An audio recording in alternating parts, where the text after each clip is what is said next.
Love you, Europa. Moi приятелю. Dobro jutro, Europa. Mga kaibigan, ipapakita natin sa inyo or i-demo kung paano mag-login dito sa IMPAD, sa ating ginagamit na IMPAD pang papasada.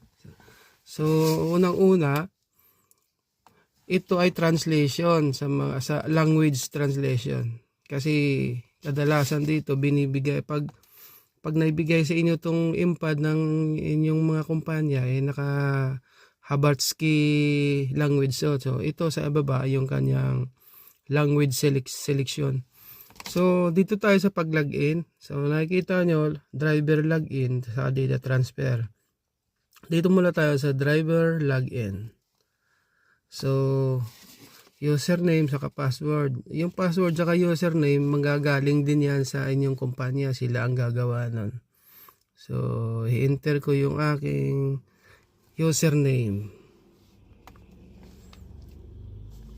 32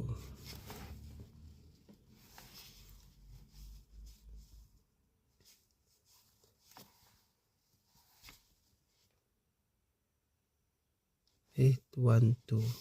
So, login tayo mga kaibigan ha. So next page siya. So travel order. Ang travel order dito natin makuha yan. Ito sa 4 last digit ng inyong travel order.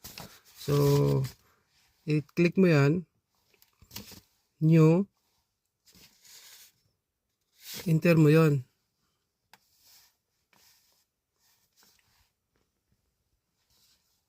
So enter mo yung travel order. Then okay. Tapos line. Yung line, yun yung ruta mo. Kung anong ruta ka dito. So dito tayo, ruta natin yan. Yung line, yan yung 13-2003. So enter natin yan dito mga kaibigan. 13-2003. So click lang natin ang check. Ayan. So okay na siya. So okay na yan mga kaibigan. Balik ka dito sa sa taas. Double click mo to. Tapos ticket sell ka kaibigan. Kasi mag-uumpisa ka eh. Pag ticket sell, lalabas yung last 4 digit mo na travel order. Select mo yan. Select mo yung line number. Tapos okay na. Select mo kung saan ka mag-uumpisang ruta. Ito, dito tayo sa Marinocelo. So okay na. So garage number, yun yung bus number mo kaibigan. So 1948. Okay. Condition km, yung umpisa ng kilometer kaibigan.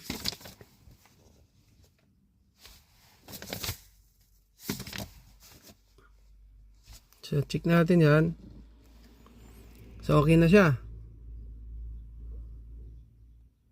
So kaibigan, okay na. Yan ay ating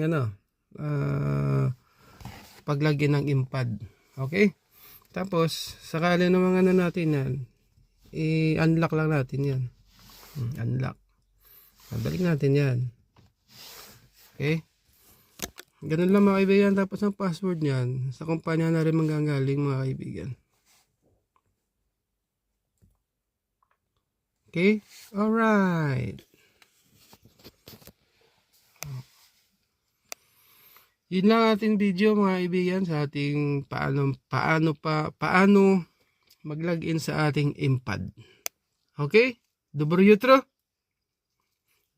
Vidivino si Sotra, Europa. Do Virginia. Bye-bye.